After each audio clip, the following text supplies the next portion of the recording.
Siya garrutti gaareefu akka tuuxetti ilmoo akka qabduu fi bultis akka jaartee turte amma immoo yeroo wanni hundi si guutamee jiru kanatti waan hunda osoo qabduu Mansuur maaliif bultii hin qabatin bultii dura immoo jaalalaan qabamtee ni beeyta yoo qabamtee jiraatte yoomi ha jaalalti haalaan akkaan si qabde sanboodoo maaltu ta'e jalqaba kanarraa nu himi sanbooda kana bultii deebinaaf.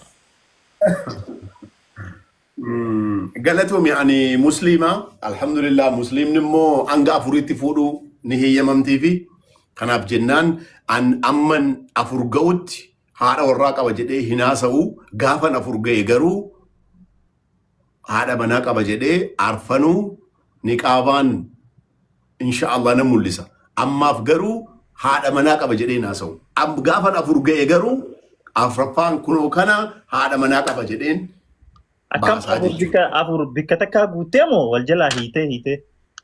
La. Afur al tokkicha tun ta'in afur gaafa ga'anii jedhanuun haadha warraa qabaa jedhee naasaa. Ijoolleewwan hin qabamu. Ijoollee tokko tun ta'in ijoolleewwan qabu. Ijoolleewwan jechuun lamaa ol ta'uu danda'a, sadii ol ta'uu danda'a, garuu tokko oli. Waaw. Si galteetti dubbiin? Saa galte.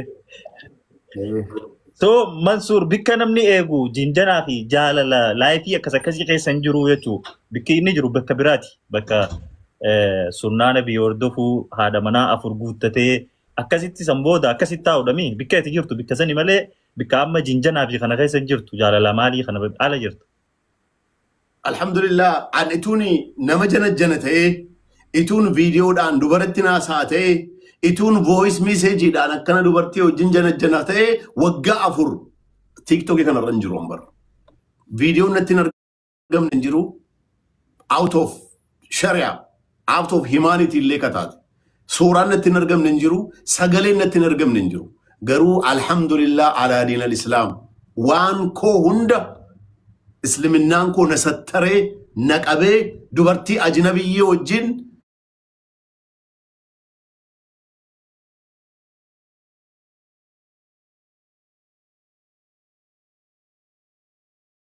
موكيتين فرتجد وانتن جيرمن وانتن وجتمن وانتن تاننجرو كان نامو مايني اوف غديك اباتي تماف وانا كنا غودي كما تماف انيس پرسنالي وان سن قرقارسا قرقاره نمني براسا قرقارو غودي جرينجا جا غاري كجر جراتن ربين سببنا غودي جراجچو ما شاء الله نموني غرين yeroo viidiyoo duratti waan akkanaa godhan akkuma ati jette sababa keetiin namni sun gargaarame ati immoo namni yoo fedhe waan fedhe siinaa jiru irra filattee san fudhatteetiif irratti achumaan hojii sanitti dhuftee maashaallah namoonni hedduun Mansuur xarraq jaa of jajaa yookiin of guddisaa ni boonaa an kanan qabaa jaajaan Mansuuroo deebiin isaa maali waan kanarratti Alhamdulillah Rabbini dadhabbii koos na argee du'aa haadha kiyyaatii du'aa abbaa kiyyaatiin salaatan sagaduuf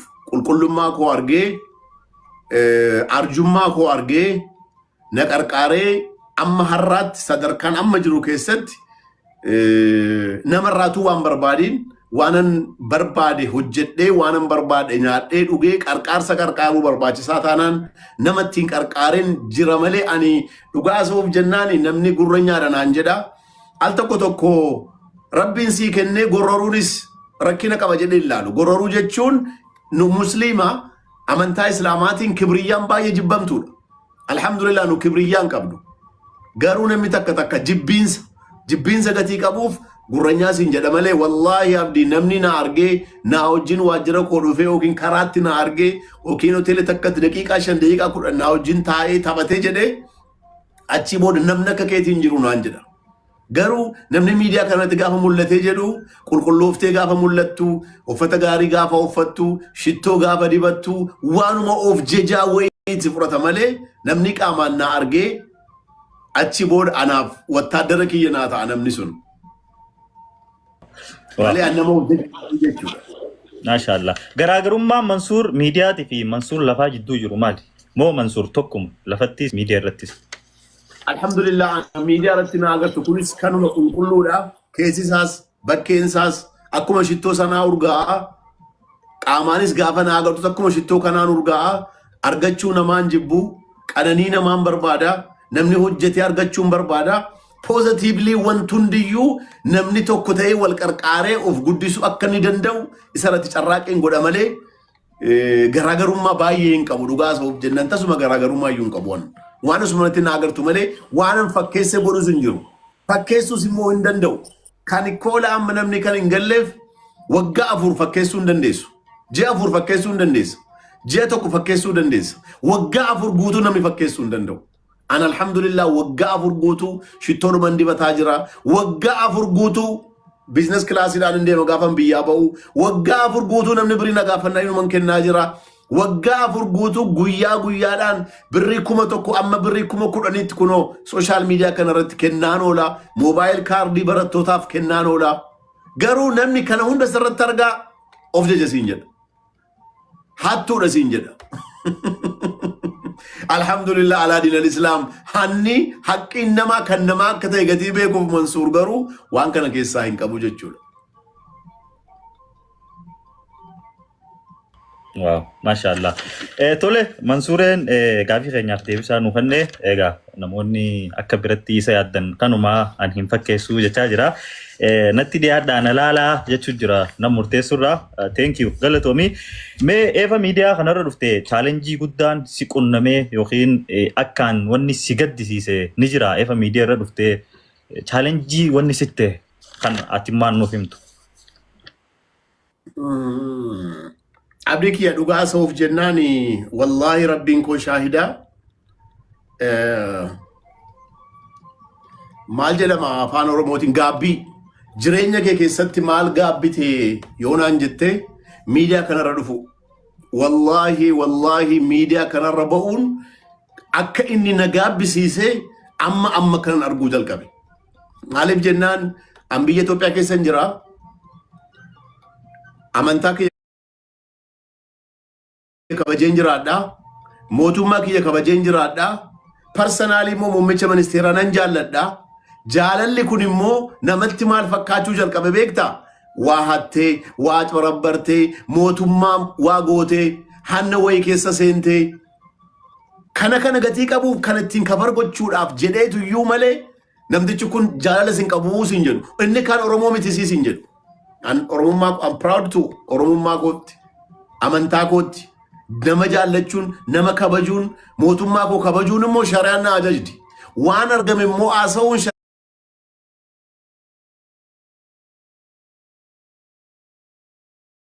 shari'aan na ajaja sobuun qabu qaba sobni biyya amantaa islaamaatti sobni namni waa baay'ee dalaguu ni danda'a garuu hin sobu kanaaf jennaan waan an arginaasa kana keessatti garuu namni maal siin jedha inni kan waa kabar gochuu barbaadeetu jedhee maqaa kee waan hin taaneen kaasaa jechuudha. Kanaafuu miidiyaa kana dhufuun kiyya kana qofatu hin ta'in hojii an hojjechuu danda'u sodaadhaan namni maal jira miti bakka mana amma waajjira mootummaa tasan dhaqwan nama hojii koo naa hojjetu jira jarroo danda'an hin hojjetan taanaan immoo hin dhiisu. Abdii rabbiin anaa shaahidaa lafa meetira 100 mootummaan naan kennine ana seerumaan hin siin jedhaa jira seeraan Bishoftu Adama proposali galche statementii galche kunoo waggaa tokko na deebisaa jiru waggaa tokko guutuu Finfinnee waggaa tokko guutuu amma dhiiseera yuutasuma gaafachuus dhiiseera haasa'uus dhiiseera wayisaa arran sitti mee wayii kana takkaa miidiyaa irratti haasa'e hin beeku wallahi dhugaan siin jedha inni namni si argu garuu waan oromummaadhaan akkas goote waan nama beektuuf akkas goote gatii mootummaa wajjin suuraa qabduuf waan suuraa sana naa barabbartu waan beekomtii keetii nama saamtu se'a namoonni amma ana bira almost 1.34 tu jira sirsiras more than 1000 jira namoota kam afaan oromoo nama dhageessanudha hundi keessanuu naa galaa Mansuur Jamaal badiin ni qabu argitanii jennaan mootummaatti dhihaate akka inni hidhamu wanti beektan jiraannaan islaama taanaan maqaa rabbiitiin isin qabe ortodoksis protestantis taanaan 911 jedhama anillee 911 kana maqaa dhahuun jaalladhu garuu inni federaalli keenyas 911 dhaan kan inni barreeffamee jiru waan barbaadde dawwaltee riipoortii gootaa jechuu federaal poolisiin aksesii kennee jira viidiyoollee riikardi gootee ergitee fi qabsiisuu dandeessa namicha sana. An alhamdulillah seeraaf heera eeggadheen jiraadha. Garuu gidduu kana batalee sooshaal miidiyaa irratti suuraa koo maxxansuudhaan suuraan ani warra beekamtii biyya bulchaa jiru wajjin suuraan qabuun maxxansanii inni maaliif hin hidhamne inni maaliif akkan hin taane jedhu. An kanaan dura biyya kana keessatti namni ituun balleessin hidhamaa ba'ee jibbiinsaan hidhamaa ba'ee sanyiidhaan hidhamaa ba'e. Alhamdulillah mootummaan kun garuu sanyiidhaan sin hidhu. Jibbiinsaan sin hidhu balleessaa yoo qabaatte garuu namni si dhiisu hin jiru. Kanaaf jennaan dhaamsan dhaamumaa inni yoo balleessaan argitan hanna koo beeknaan nama birriinsaa nyaatame jiraannaan 911 irratti dawwaltanii federaal poolisiitti riippoortii gochuu hin dandeessu. Kun hoon jiraanne garuu mootummaan kun lafaa ka'ee maaliif nafaarsite yookiin immoo maaliif wayii mootummaa dhoofte waa hatteetu jedhee lafaa ka'ee sin hidhu. Kana dhaamsa kana dhiyeeffachuun barbaada mootii ko. Ulfaadhu dhaamsa bareedaa dhaamtee waan si gaafachuuf aduu hundaas keessatti walitti qabdee deebistee galatoomii I think dhaga'uu jirtan na fakkaata hundi keessanuu. Tole mee karaa itti aanutti Mansuur egaa akkuma reefu jettee namoota hedduuf guyyattis qarshii kumarraa hanga 10,000tti namoota harka qalleeyyiif or nama si gaafatan kaardis ni kannita. Karaa hojiitiinoo hojii kan kee keessatti namootaaf hojii uumte namoonni si bira hojjetan ni jira moo hojii matuma keetiif qabda namoota hedduuf hojii uumtee jirta waan qabdu kanarratti. Alhamdulillah biyya Itoophiyaa keessatti dhaabbata torban qaba. Dhaabbanni torban kun mootummaadhaan rijistar ta'ee laayisansiin ba'ee fi tiin nambarii qabaatanii mootummaaf taaksii kaffalaa kan jiran torban kana keessaa ja'ansaa warrumti TikTok irra jiranuu dargaggoonni 4-5 ta'anii aayidiyaanatti fidanii ilaa Mansuur kana hojjechuu dandeenya birrii muraasa dhabnee birrii miliyoona 1 dhabnee miliyoona 2 dhabnee 500 dhabnee kiraa ofiisa dhabnee garuu biizinasii keenya kana naan jedhanii na amansiisanii biizinasii sanattis ani amanee jaraa waliin sheerii parsantii 40 amma 50tti fudhadhee kanan hojjedhu ja'atu jira. Dhuunfaa kiyyatti kan hojjedhu immoo tokkoon qaba kan mataa kooti. Kana jechuun hojjettootaaf waajjira keessa kan qacaramanii hojjetan kanarratti immoo warreenumti aayidiyaa kana fidanii jedhan immoo aan waan hin qabu haxiqqaattu malee investarratti godhee hojii uumee fi jaraafis abbaa qabeenyaa jaras taasisee anis immoo wajjin fayyadamaa kanan jiru ja'a seerri kan beeku inni torbaffaa kan mataa kiyyaati. Kanaafuu nama baay'eedhaaf lakkoofsa isaa himuu gatiin hin barbaanneefanii hojii uumee ofii jaraatis immoo akka jarri kara horiitti seenanu akka jarri guddina keessa seenanu godhee fi kanan jiru namoota baay'eetu jiru. Alhamdulillah ETV'n illee waggaa lamanarraa waajjira 5-6 dhaqee kana akka dookumentariitti dhiyeessee jira Google godhanii gaafa argan ilaalu. Wow. Mashallah. Namoonni tokko maybe ati TikTok irra waan jirtuuf namoota waliin gastii or akkanatti waan waliin haasoytuuf namoota kana waan maallaqa qaban ittiin fakkaatu ta'a. Amma anuu shookiin ta'e yeroo bikka jaha akkanan qaba yeroo naan jettu hin fudhatan sii galee maybe gaafa Itoophiyaa dhufne ni daawwanna waajjiroota kan keetii inshallah. Galatoomii waan hedduudha waan hin dhaga'iin sirraa dhaga'uutti jira. Mee Mansuur akka si agarrutti reefu akka tuuxetti ilmoo akka qabduu fi bultis akka jaartee turte amma immoo yeroo wanni jettee yaaddu. Baay'ee illee jiru garuu namni naa beeku kan inni akka namni naa beeku kanan barbaadu ani oromummaa kootiin oromummaa koo jaalladhee amantaa koo kabajee nama jiraatu malee Oromoo gatiin ta'eef saamicha keessaan qabu. Oromoo gatiin ta'eef mootummaan ispeeshaalii godhee wanti naa godhe hin jiru akka naa godhus immoo hin barbaadu.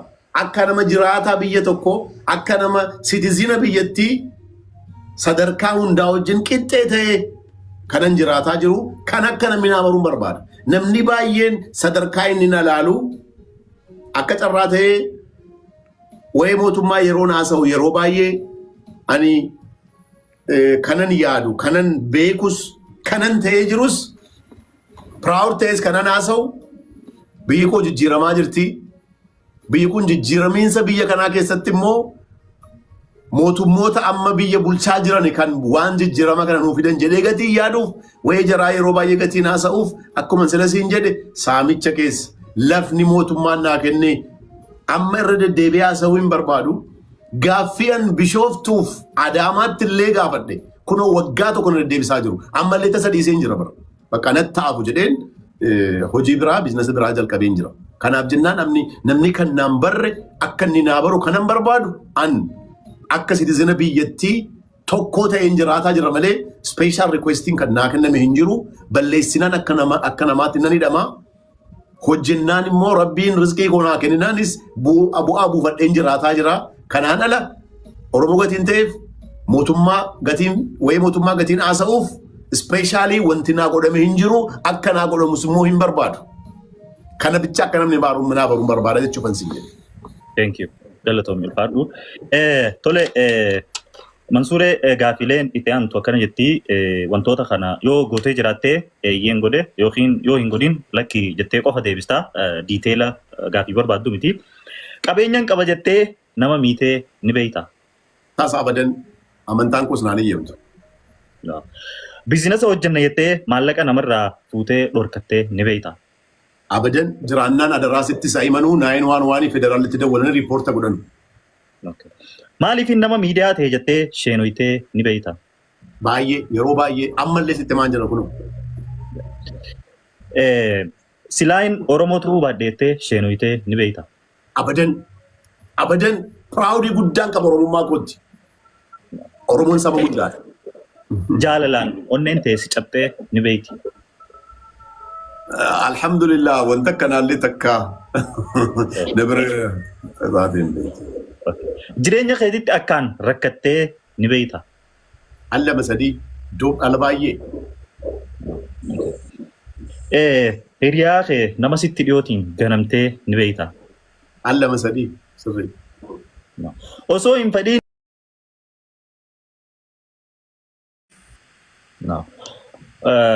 dubartii poolisii irraa jaalalti si qabdee ni beeyti? I wish.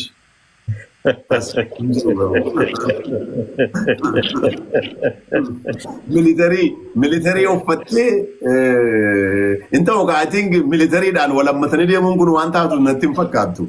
Malee itoo argadhe gaariidha nan gammada dhugaa. Baay'een jaalladha militarii biyya keenyaa.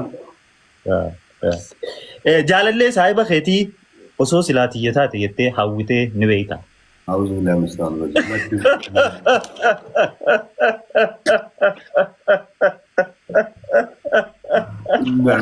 ما تدري من جنن جرو لك.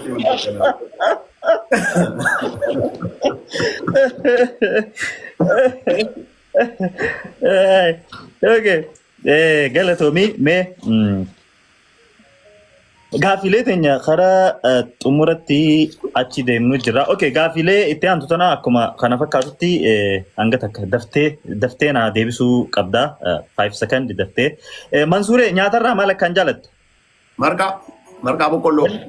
Wanni ati nyaatarraa si aarsu yookiin hin jaalanne qirsi godhu maali? Woo hin jiru nyaanni numa itti gammada nyaata baay'eetti. Amalli badaan ati qabdu maali? Amala badaallee hin qabu alhamdulillah. Biyyeeti jiraachuu akkaan jaalattuuf hawwitu biyya tabi? Makka alhamdulillah. Maashaallah. Saabjektii iskuulaa keessaa saabjektii kam akkaan jaalachuu turte? Isaaban jaalladhu. Gidduu kanallee giraamii meeqanaa jedhanii maqaa nama balleessaa jiru. Isaaban jaalladhu.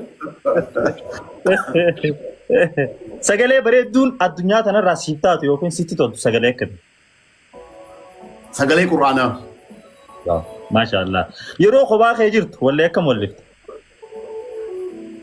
Kophaa kuna dhiiftee ati deemuuf kaanaan dubbachuun dadhabee ati naan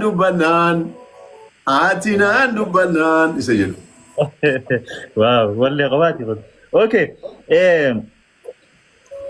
Guyyatti yeroo meeqa waa'ee maallaqaa yaadda?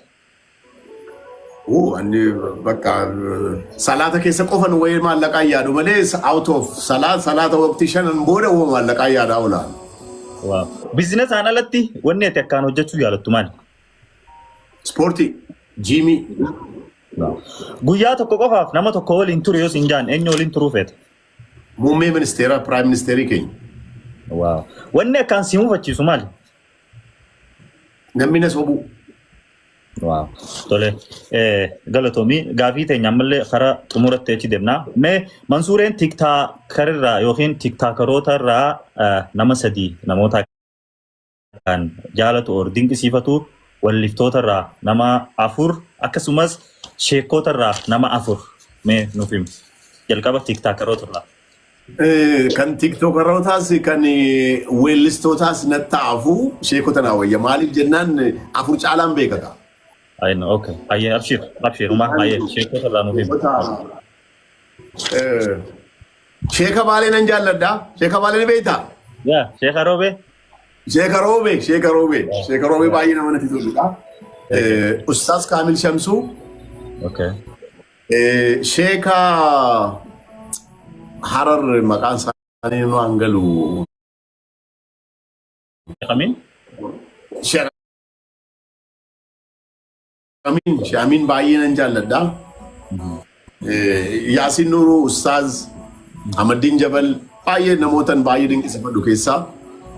Abubakar jara kana baay'een jaalladha. Raayyaa Abbaa Machaa baay'een jaalladha. Maashaallah.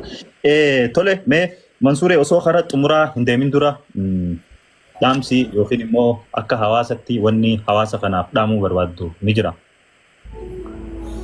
Egaa maayinni ani dhaamsa wanta dhaamu maayinni jeneraalii hunduma keenyaaf nama hataanuun jedha. Of course hundi keenya iyyuu nama garuu nama keessaa nama namummaa qabu rabbiin nuuf haa godhu. Maaliif jennaan gaafa nama namummaa qabu taatu waaqa sodaattaa musliimoo taate salaata sagaddaa amantaa ortodooksaa protestaantii immoo yoo taate maskii beet kiristaana lattaa armee kee kabajdaa jireenya kee keessatti jireenya gaarii akka rabbi si kennu waaqa kee karattaa nama hin miitu nama jaallattaa nama kabajdaa nama qarqaartaa kanaaf jennaan nama inni dhabu kun waan guddaa gati ta'eef rabbiin nama nu haa godhu rabbiin immoo nama jannata argatee jannatul firdawsiin akkuma kana miidhagaa jiraatu rabbiin nu haa godhu. Amin Allahumma. Egaa daawwattoota keenya warreen biyya adda addaa teessanii nu daawwachaa jirtan konkolaataa oofaa mana siree taa'aa kushiinaa keessa eerpaada godhattanii nu dalagachuu jirtan warroonni Itoophiyaa keessa Itoophiyaan ala hundi keessanuu warroonni sagantaa tana nu waliin turtan hedduu galatoomaa. Egaa Mansuuree gaafilee hedduu darbii garagara irratti waan godhee jiru gaafilee san irra deebi'ee itti fiduu hin barbaanne sila sa'a dheeraa'uu nurraa fudhata ture gaafilee muraasan beekaaf keessaa cuunfee fidee fi kana fakkaataa hundi keessan hedduu galatoomaa saniin alatti Mansuuree dhumarratti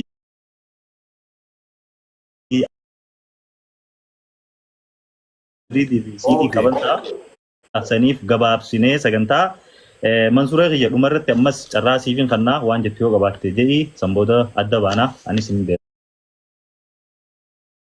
Inshallah.